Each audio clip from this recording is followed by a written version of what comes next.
Having descended to a certain point, evolution turns upward again, reaching the same stages as on the descent, but now in a higher form. Today we stand before a strange and decisive future. Everyone who is aware of this deeply significant fact of evolution knows that our etheric body will gradually loosen itself again after being submerged in the physical body and perceiving the things of the physical world in their sharply outlined forms. The etheric body must loosen and release itself again, so that man's being may become spiritualized and have vision once more of the spiritual world. Humanity has actually now reached the point when the etheric bodies of many people are beginning to loosen.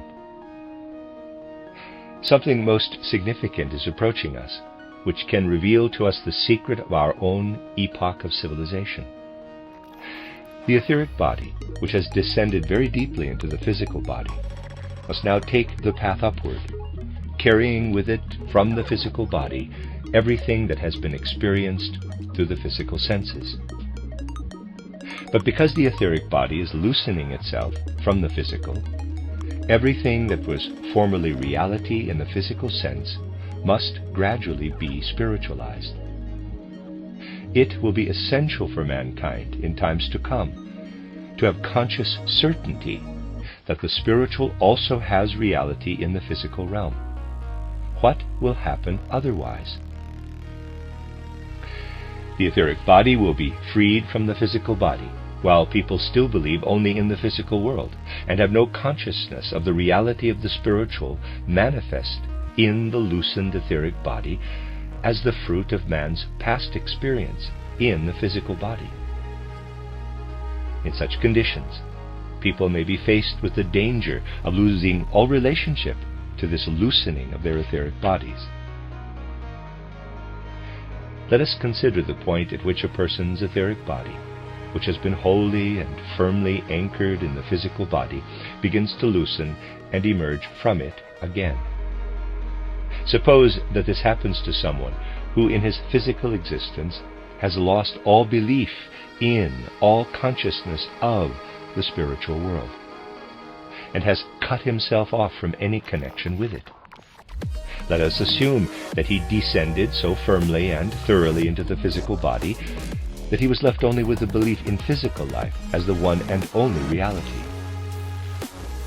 Now he passes into the next phase of human existence. Relentlessly, the etheric body emerges from the physical body, while he is still incapable of being aware of the existence of a spiritual world. He neither recognizes nor knows anything of the spiritual world about him. The fate which could confront people in the near future is that they might not recognize the spiritual world revealed through the loosening of the etheric body, but regard it as a fantasy, as illusion and vain imagination. And those who have most fully and perfectly experienced the physical body, those who have become the pundits of materialism and are full of fixed, rigid notions of matter, will face the greatest danger. As their etheric body loosens, they may remain quite ignorant that there is a spiritual world. They will regard everything that then comes to them from the spiritual world as mere fantasy and illusion, as insubstantial dream. We live in times in which the very people who consider themselves the leading lights of humanity are the ones who have descended furthest into the physical body. Such leaders believe that they have an unassailable science at their disposal. The deep immersion of their etheric bodies in the physical has caused them to lose all awareness of a world of spirit. It is they who are fated to be worst affected by the circumstances which I must now describe. Spiritual death. That is what death means in the spiritual world. It is the doom which threatens people if before passing again into the spiritual worlds they fail to bring with them any consciousness of those worlds. If in times to come, when the etheric body has again loosened itself from the physical, man is to live his life truly and fully, he must have consciousness of the spiritual world, which will then present itself to the etheric body. It is therefore essential that realization of the existence of the spiritual world shall be preserved in humanity and carried through the period when we are most deeply immersed in the material world. For the sake of the future, the link between the religious life and the life of knowledge must never be lost. Man came forth from a life among the gods. To a life among the gods he will again ascend. But he must be able to recognize them. It is essential for him to know that the gods are realities. The macrocosmic God announces himself on Sinai in the thunder and fiery lightning, and the same God, incarnate in the man of Palestine, appears in microcosmic form. The sublime mysteries of mankind are derived from the deepest wisdom. They are profoundly true, not invented legends. But so profound is their truth that we need all the means available to spiritual science to unveil and reveal them. Let us now consider what impulse mankind received through its great prototype, through the Christ being who descended and united himself with the microcosmic reflections of the elements in a human body. Let us look back once again to the knowledge proclaimed by ancient peoples, right back into the remote past of the post-Atlantean epoch. All ancient peoples knew how human evolution takes its course.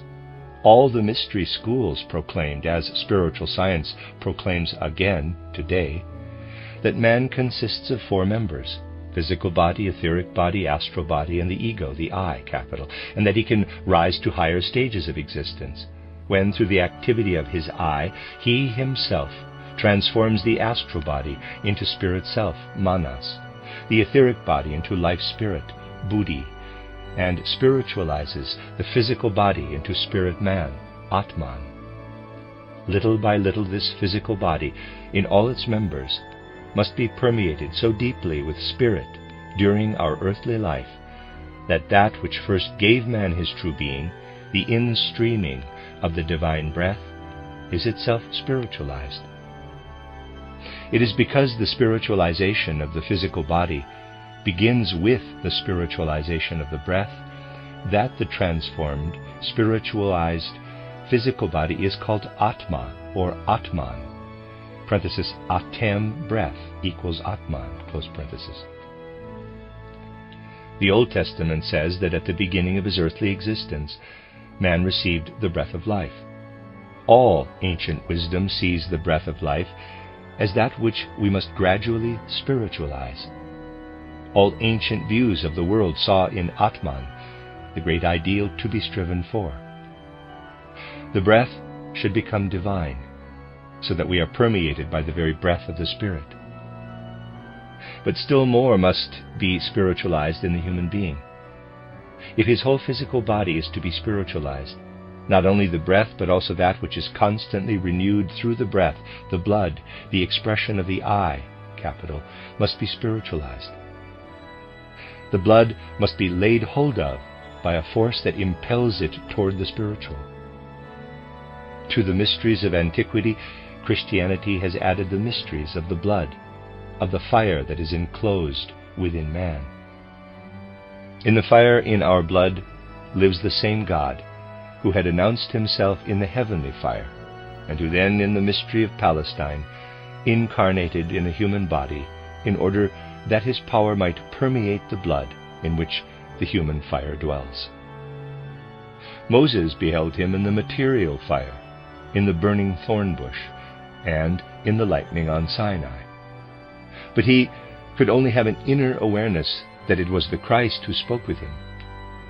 To the enlightened eyes of Paul, however, Christ revealed himself in the spiritualized fire. Matter and spirit are related in world evolution, as the miraculous material fire of the thorn bush and of Sinai is related to the glory of the fire that shone from the clouds before Saul, who had now become Paul. In earlier times, man could only find his way back to the Spirit through the descent of a divine being.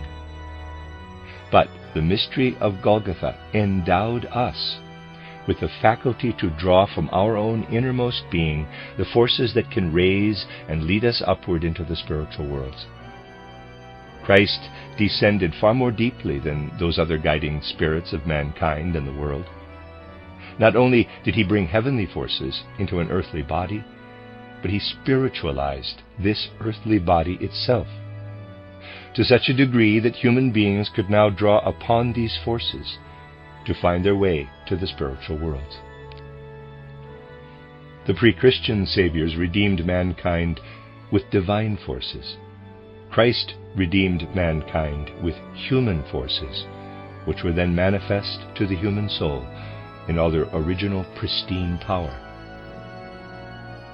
This could not be accomplished by a God merely within the mask of a human form. It had to be accomplished by a man in the real sense, a man with human forces, who bore the God within himself. The mystery of Golgotha had to take place in order that the matter into which man has descended should be made fit, cleansed, purified, and hallowed, so that the primal wisdom could be understood again in future incarnations. Humanity today must be brought to realize what the mystery of Golgotha actually effected in this respect.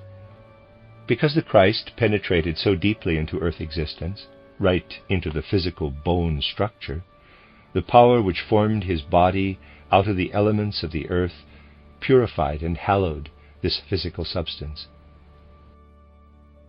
Therefore do not view blood as something corresponding to the God.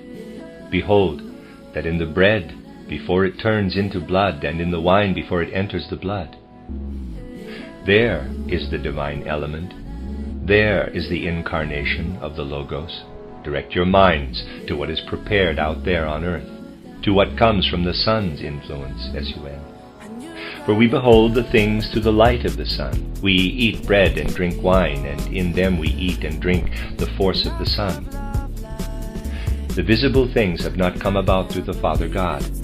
They have come into being through the Logos. The Logos was contrasted to the ancient conceptions of God the Father. The first Christians expressed this by saying, up to now you have basically worshipped something that was creative in pre-earthly conditions. Now you must revere the creative principle in the earthly realm. But you can grasp this only through the power of your capital I, your spirit. The first Christians expressed this by saying, the end of the world is near. They meant the end of the earth condition that bestows insights on man without his working on these insights with his consciousness. In fact, a profound truth is expressed in these words concerning the end of the world. For human beings had formerly been children of the earth. They had given themselves up to the forces of the earth. They had relied on their blood to give them their knowledge. This, however, was no longer possible. The kingdoms of the heavens drew near. The kingdoms of the earth ceased to be. Henceforth man can no longer be a son of the earth. He has to turn into the companion of a spiritual being, a being that has come down to earth from the spiritual world, the Logos, the Christ. The end of the world was prophesied for the 4th century A.D., the end of the earth, the beginning of a new kingdom, the dawn of that age when man is to experience himself living as spirit among spirits. This is probably the most difficult to picture for people of our present age, namely that our present manner of dwelling as human beings would not have been considered by people of the early Christian centuries as living in an earthly manner. It would have been seen as life in the spirit realm, after the destruction of the earth, as it was when it still bestowed faculties upon the human being. If we properly understood the first Christians' way of thinking, we would not say that they superstitiously believed in the end of the world which did not take place. As the first Christians saw it, this end did occur in the 4th century A.D. The way we live today would have been considered by the first Christians as the New Jerusalem. the kingdom where the human being lives as spirit among spirits. However, they would have said, according to our view, the human being has actually entered heaven, but he is so worthless that he does not realize it. He believes that in heaven everything overflows with milk and honey, that there are no evil spirits against whom he has to defend himself. The first Christians would have said, formerly these evil spirits were contained in the things of nature. Now they have been let loose, flit about invisibly, and human beings must withstand them. Hence, in the sense of the first Christian centuries, the end of the world definitely did occur, but people simply did not comprehend this. It was not understood that instead of the God dwelling in the earth, a God whose presence is announced through events on the earth, now the supersensory Logos was present, who must be recognized in the supersensory realm, and to whom human beings must adhere by means of supersensory faculties. Now, assuming this, we can comprehend why in the 9th, 10th, and 11th centuries a feeling of the end of the world was present again in civilized Europe. Again, people awaited the world's end. They did not know what the first Christians had meant by it. Out of this frame of mind of anticipating the end of the world, which spread over all of civilized Europe during these centuries, something developed that caused people to seek Christ in a more physical manner than they ought to have looked for him. People should realize that we are to find the Logos in the Spirit, not based on nature's phenomena. This search for the Logos in the Spirit is something that these people, who once again were in a mood of expecting the end of the world, did not understand. Instead, they set about this search in a more materialistic way. Thus, this mood gave rise to the Crusades, the material quest for Christ in his tomb in the Orient. People adhered to Christ in this mood of the world's end, in the misunderstood mood of the end of the world. However, Christ was not found in the Orient.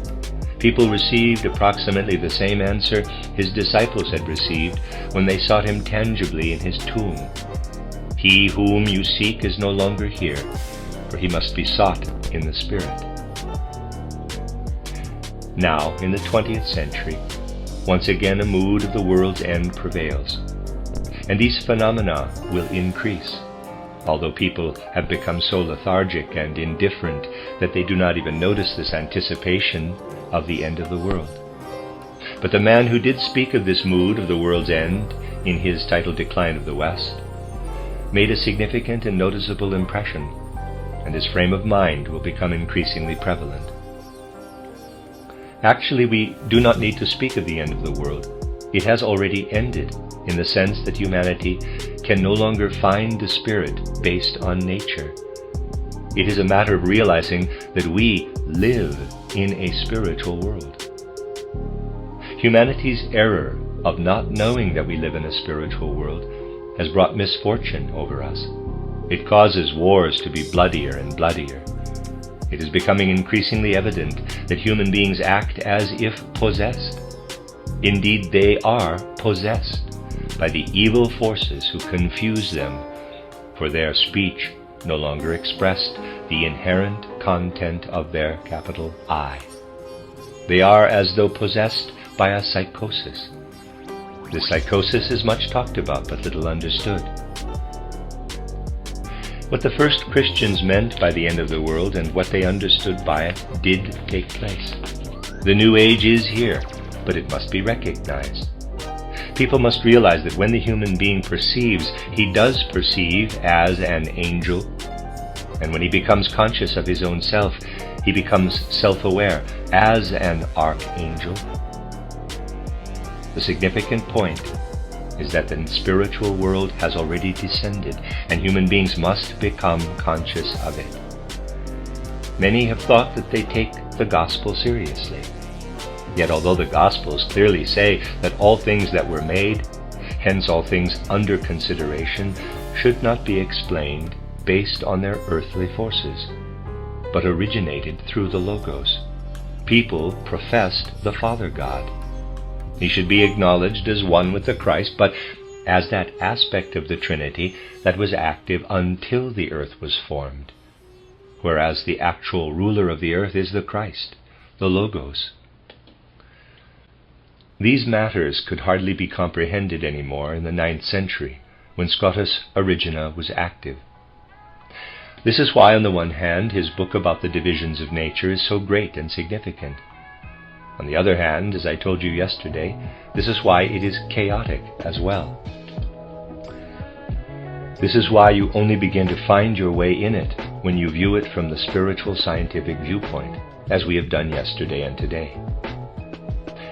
Well, as I said, in the 4th chapter, Erigena speaks of the uncreated entity that is not creating.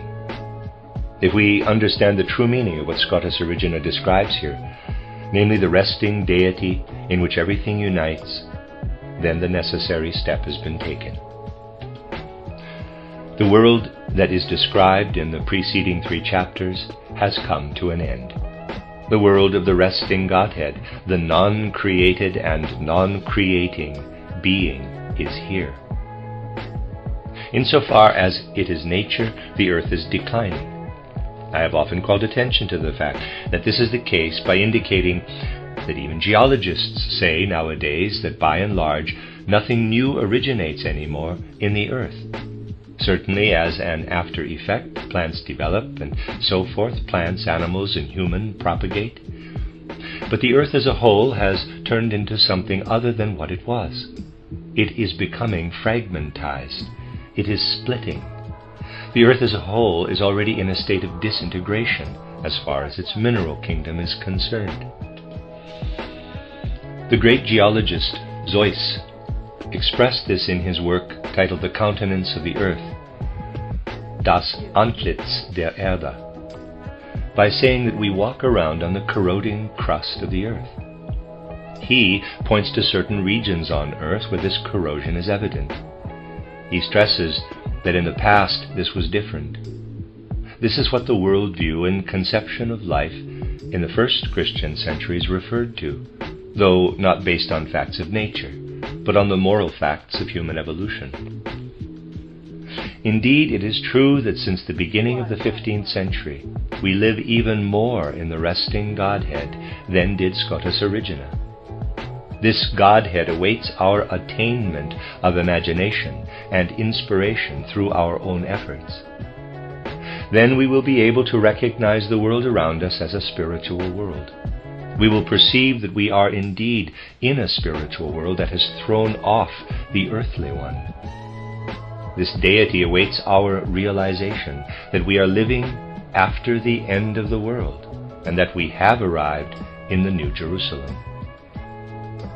It is indeed a strange spiritual destiny for human beings, that they dwell in the spiritual world and neither know it nor wish to know it. There is no substance in any of the interpretations aiming at representing true Christianity as mixed up with some half-baked conceptions of an end of the world, which after all did not occur and was only meant symbolically, and so on. What we find in the writings of Christianity must be comprehended in its true meaning. It must be grasped in the right way. There must be clarity concerning the fact that the early Christian views referred to a world that had already changed after the 4th century A.D. The teachings in the first Christian centuries stood in awe of the abundant wisdom of paganism, and the Christian church fathers attempted to connect it with the secret of Golgotha. Insofar as the star universe is a being at rest, maintaining, for example, in the signs of the zodiac a position at rest in relation to the earth, man is connected in his physical organism with these constellations in space. But by allowing his powers of soul and spirit to pour into this form picture in space, he himself changes the world. Man is also traversed in like manner by streams of fluid. The etheric organism lives in the fluids and juices of the body. It is the etheric body that causes the blood to circulate and that brings into movement the other fluids and juices in man. Through this etheric organism he is brought into touch, if I may so express it, with the deeds of the stars, with the movements of the planets. Just as the resting pictures in the heaven of the fixed stars act upon or stand in relation to the solid structure of the human organism, so do the planetary movements of the system to which we belong stand in relation to the fluids in man. But as the world presents itself to our immediate vision, it is a dead world. Man transforms it by means of his own spirit, when he shares his spirit with the world by quickening his thoughts to imagination, inspiration, and intuition, thus fulfilling the spiritual communion of mankind. It is important that man should become conscious of this. The more lively and alert this consciousness becomes, the more easily does man find the way to this spiritual communion. I should like to give you today some words that may serve as a foundation for this consciousness, words which, when allowed to act rightly upon the soul, and this means they must be made to live over and over again in the soul until the soul experiences to the full their moving, living meaning, will then bring something into existence in the human soul which transforms the dead environment with which man is connected into a living one, and quickens the past to life, in order that from out of its death may arise the life of the future. This can only happen when man becomes aware of his connection with the cosmos in the following way. In earth activity, I am imagining the earthly matter which I take into myself with that which fashions the solid structure of my organism. In earth activity draws near to me, given to me in substance imaged form, the heavenly being of the stars. For it is a fact that when we take something that serves us as food and look upon its form, then we find in it a copy of the constellations of the fixed stars. We take it into ourselves. With the substance of the earth that is contained in earth activity, we take into us the being of the stars, the being of the heavens. But we must be conscious that we, as human beings, by a deliberate loving act of human will, transform that which has become matter back again into spirit. In this manner we perform a real act of transubstantiation. We become aware of our own part in the world, and so the spiritual thought life is quickened within us. Quote again, in earth activity draws near to me, given to me in substance imaged form, the heavenly being of the stars. In willing, I see them transformed with love. End of that quote. And when we think of that which we take into ourselves to permeate the fluid part of our organism, the circulation of the blood and juices, then that, insofar as it originates on earth, is a copy, not of the heavens or of the stars, but of the deeds of the stars, that is to say, the movements of the planets. And I can become conscious how I spiritualize that, if I stand rightly in the world, and I can speak the following formula. In watery life, stream into me, forming me through with power of substance force, the heavenly deeds of the stars. That is to say, the deeds of the planetary movements. And now, in feeling, I see them transformed with wisdom. While I can see how in will the being of the stars changes lovingly into the spiritual content of the future, I can also see how in feeling a wise change takes place when I receive into me, in what permeates my fluid organism, a copy of heavenly deeds. Man can experience in this way, in his will and in his feeling, how he is placed into the world. Surrendering himself to the supreme direction of the universe that is all around him, he can carry out in living consciousness the act of transubstantiation in the great temple of the cosmos, standing within it as one who is celebrating a sacrifice in a purely spiritual way. What would otherwise be mere abstract knowledge achieves a relationship of will and feeling to the world. The world becomes the temple, the house of God. When man as knowing man summons up also powers of will and feeling, he becomes a sacrificing being. His fundamental relationship to the world rises from knowledge, into cosmic ritual. The first beginning of what must come to pass if anthroposophy is to fulfill its mission in the world is that man's whole relationship to the world must be recognized to be one of cosmic ritual or cult. I have wished to say this to you, as it were, as a beginning. Next Friday I will speak further about the nature of this ritual